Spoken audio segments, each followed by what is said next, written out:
Hi guys, how y'all doing? Welcome back to my channel. Merry Christmas. It is Christmas Day and I decided that it has been a minute, and since I have some time today, I really wanted to share something.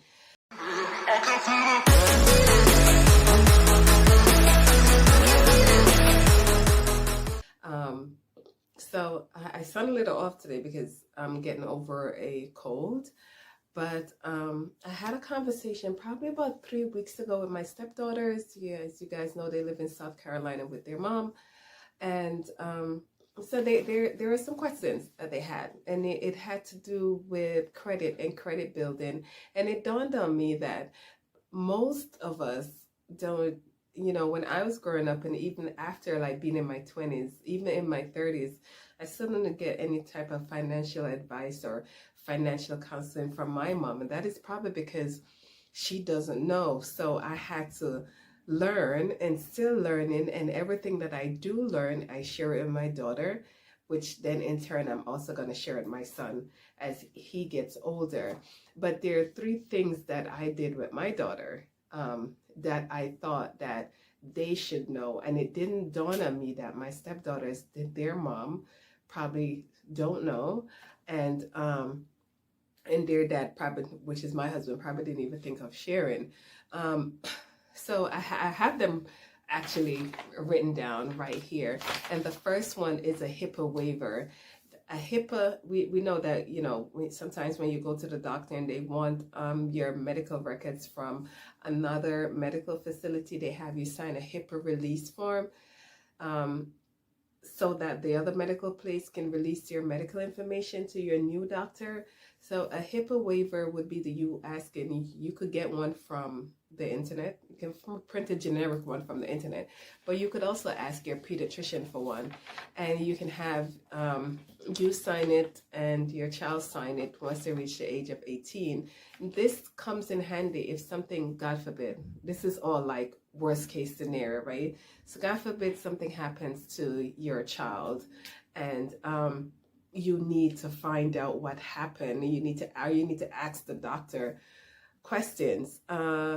This waiver, if you make a copy, give it to your child, keep a copy with you, and store the original someplace safe. You have it just so you could ask those questions of the medical facility. And in case your child is incapable of asking those questions, as parents, we still want to be able to do that. When they get to 18, we can't ask those questions anymore. We can ask them, but the doctor is not going to answer because your child is now an adult. They're not a minor anymore, and they're not going to release that information to you. So a HIPAA waiver, HIPPA waiver, you can have your child sign that at the age of 18. I think that is super important. The other one is a medical power of attorney. That's another one you can get printed off the internet. All you have to do is type in medical power of attorney. Now that enables you, again, worst case scenario, something happens and your child is incapable of making decisions medically. You can do that, but you can't do that without this form. You would have to then go to surrogate court and get appointed guardian, which is weird, right? Because you're already on the birth certificate, but they're adults now, and so they're no longer under your guardianship as adults. So in order for you to be able to make any type of real medical decisions, a medical power of attorney, and for my daughter, who wants to live and travel outside of the country, that is super important. The other one is a durable power of attorney. Now, the durable power of attorney will enable you to do things like pay their light bill, pay their phone bill, pay their student loans. It will also enable you to access their bank account, so you can maybe pay from there. See what's happening there, make sure that people are, people put stuff on auto pay, the money's not just coming out, and then the companies don't know that this person is now maybe in a coma and incapable of making those decisions. When our sister passed away a couple years back, and she was in a coma because she was brain dead, It was literally like scrambling, couldn't do anything, because none of this stuff, none of us had any of this stuff. We definitely smartened up after that. The last one is a living will. A living will and a final will is different. So a final will is what you want to happen in case of your death. A living will is what you want to happen when while you're still alive, right? Well, do you want to be kept on life support? Do you want them to try everything that they can to keep you alive? How do you want, what do you want to happen with your car? What do you want to happen with your house? What do you want to happen, just what you want to happen while you're still alive. That's what a living will is. And I think we should definitely, as parents, black, white, whatever, these are things that, because they're always going to be our babies, they're always our kids, and we want to protect them at all costs, even when they're 20 or 25, and we're still around. We want to do our best to support that.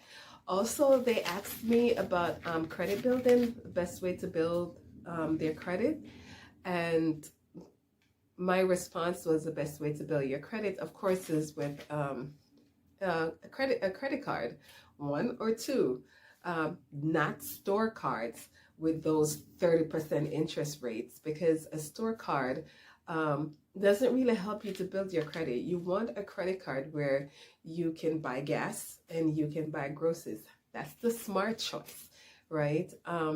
So you need a Discover card, some type of MasterCard, or some type of Visa card. And I told them the companies that I have that I think are great. Capital One is a great card, and now those cards have cash back. Discover, great card. But a tool that they can use to finite those credit card companies is Credit Karma. Now, I know a lot of people sleep on Credit Karma, and I know I've spoken about it in other videos. Credit Karma is a great tool, because once you put in your information and once you put in your social and any of the cards that you have up there, it builds you a profile, and then it recommends card that you will more than likely 9 times out of 10 get approved for. So you're not blindly just applying for cards. And then those hard pulls, I explained to them what hard pulls are. That hard pull is now on your credit report for 2 years, and it definitely drops your score. I also explained what a soft credit pull is to them, and I'm really glad I had a conversation, because honestly, out of sight, out of mind. They're not here in New York, they're in college now, and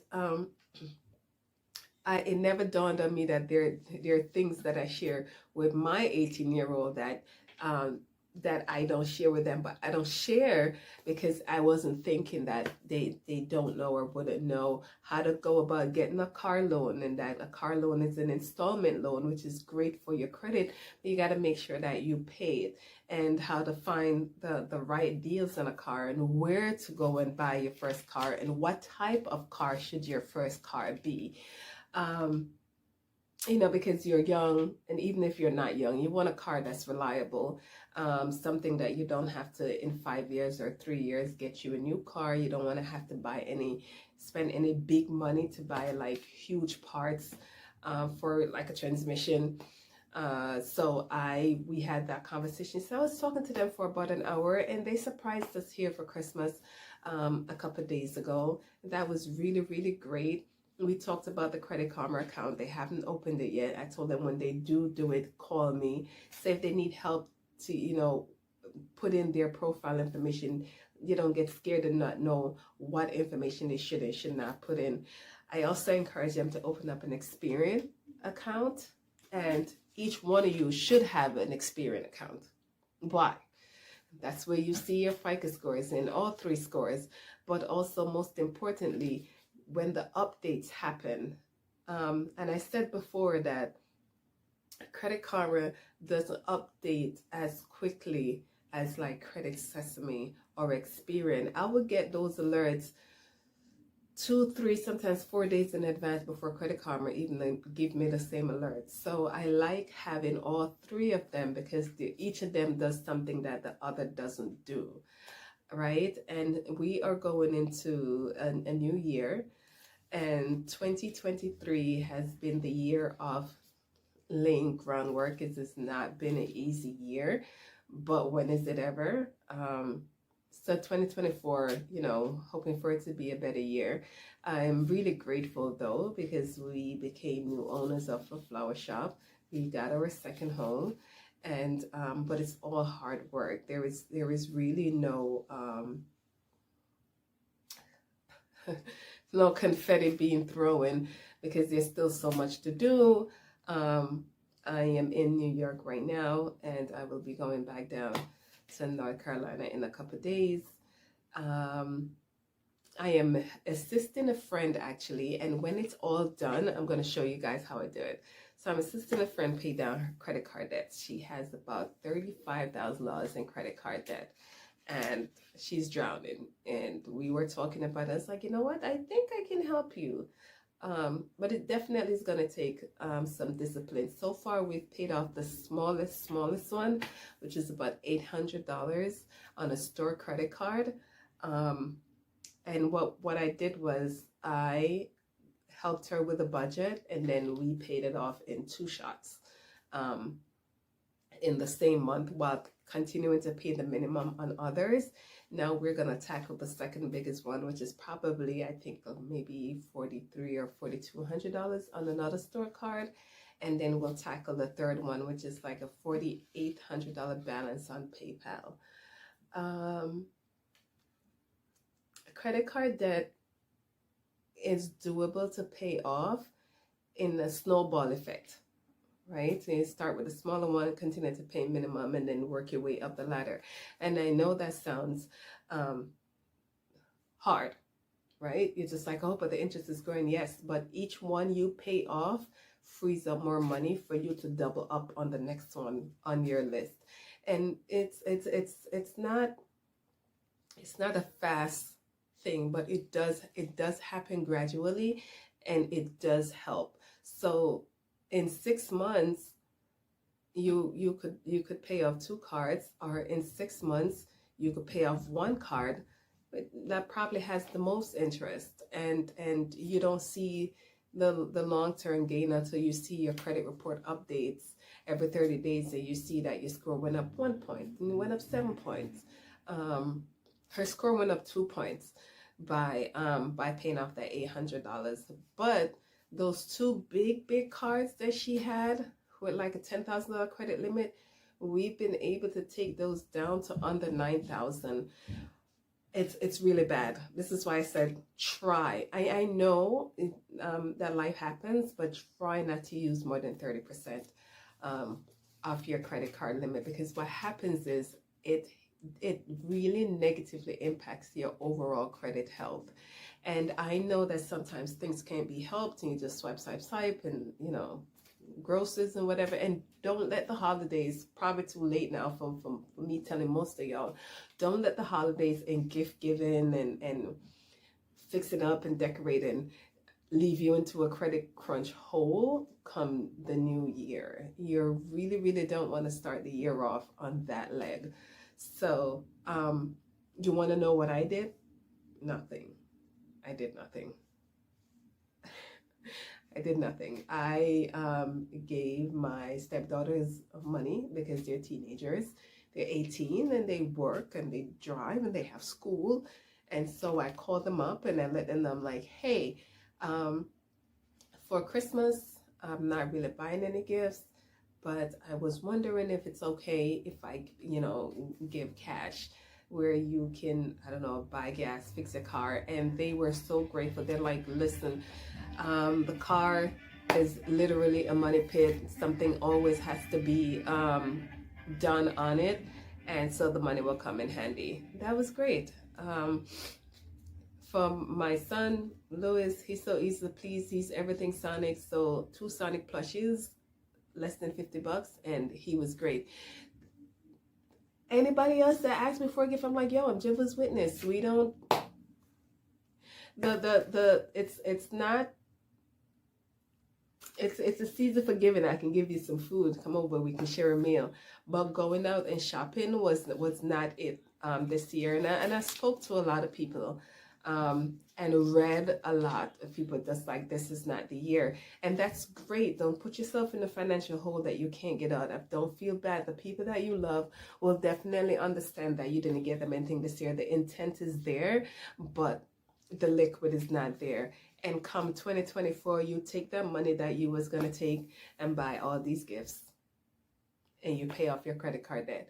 So I'm going to, my next video is probably, or should I say maybe 2 videos from now, probably going to be in front of a whiteboard where I can show you the cards that I'm helping my friend pay down. And she's been very diligent. I have another friend that instead of paying a little bit to all cards, just borrow a personal loan and pay down those cards. Now, I myself have done that.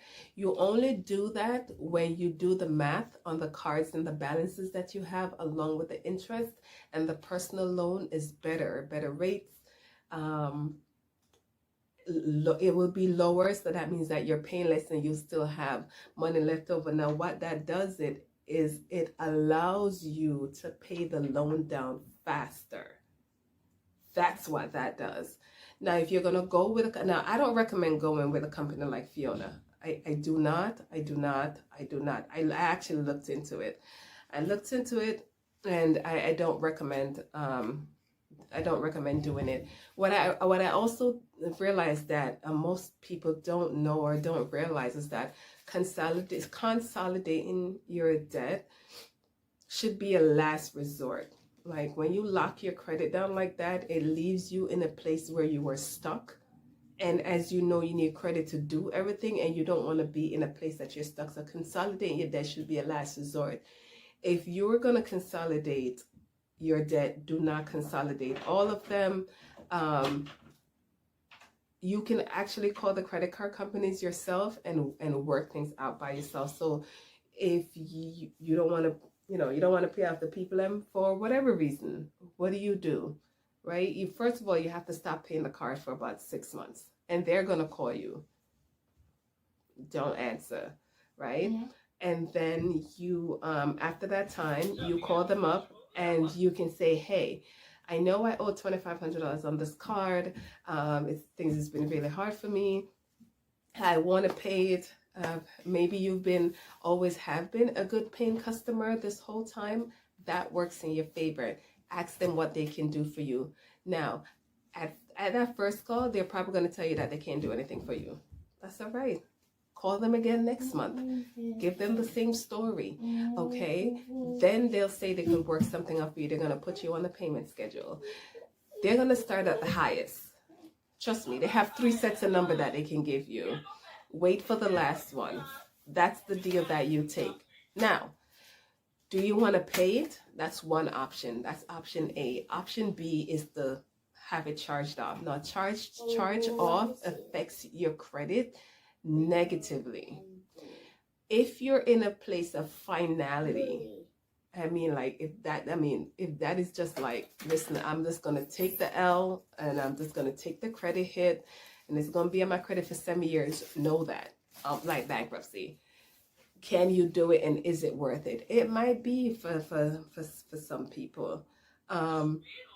They're going to write it off. Just know that if it's anything over $600, they're going to report it to the IRS as income, and they're going to send you a paper. You're going to have to put it on your taxes as income, right? So whatever they charge off is coming back to you if it's over $600. If it's under $600 now, you're the cat that got the cream.